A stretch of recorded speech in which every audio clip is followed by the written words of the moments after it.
What drew me to Katie was that me and her were a lot alike. We dressed the same, had the same hair, all that kind of stuff, and nobody else in my school was like that at all.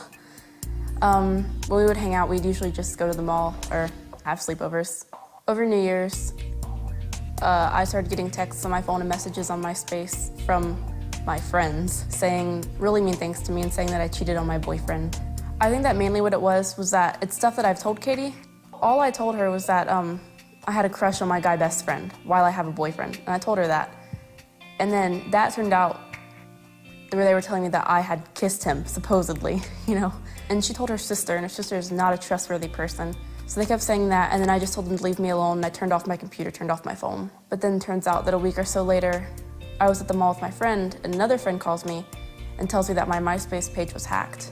On my MySpace page, they were basically telling people that I wanted to get with other guys, and they were messaging all my friends saying that I wanted to get with all of them, which of course none of my real friends believed it. So they all knew it wasn't me, but it was still sent from my account, which does kind of make me look bad.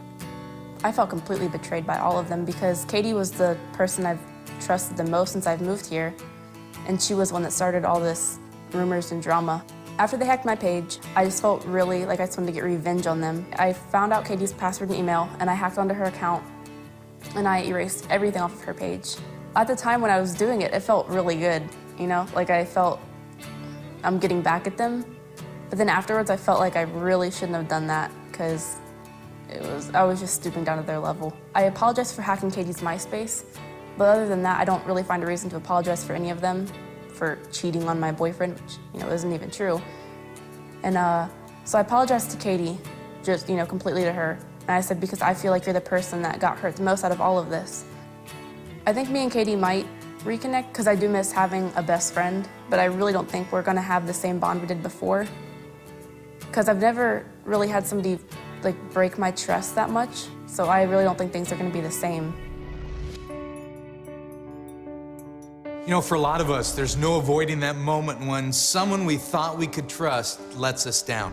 I've experienced Alex's pain before, and it's just ugly. I hate it. So what do you and I do as people who want to be followers of Jesus? What do we do when we go through the type of betrayal that Alex described? Well, there's no one way to go through it, but the first thing I tell you is you got to decide what you're going to do with the pain that you feel.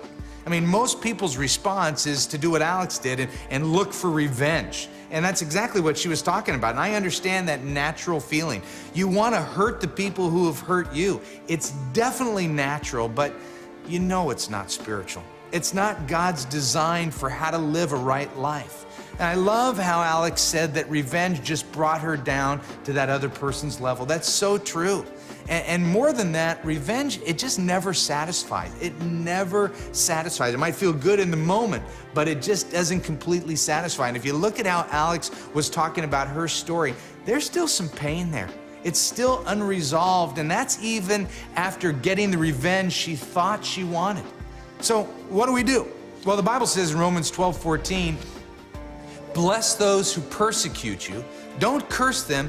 Pray that God will bless them. Now, this is a really hard thing to do, and some of you would say that feels impossible. So why do we do it? And we do it because we don't want to become part of the problem and get into this constant back and forth fighting and try to get even. You know, as a matter of fact, a little later in the chapter of Romans, it says, don't let evil conquer you, but conquer evil by doing good.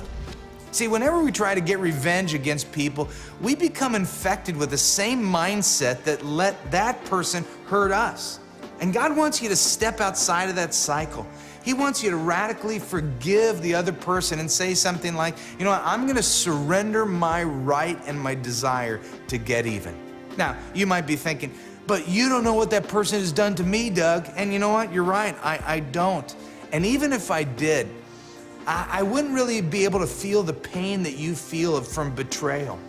But the choice we all have, you and me, in these moments is, am I going to be part of making this situation better or worse? You see, the way you make it better is to pray for the person who hurt you, to really pray for them. Tell God about it, explain your hurt and frustration. Then, and this point is difficult, you ask God to help you actually love that person, to see them as God sees them. ask God to give you the strength to choose to forgive them. And you know that forgiveness isn't a feeling. Forgiveness is basically just bypassing your desire to get even. It's a choice of not holding that person's actions against them. If you can do that, then you've officially become part of the solution and not the problem.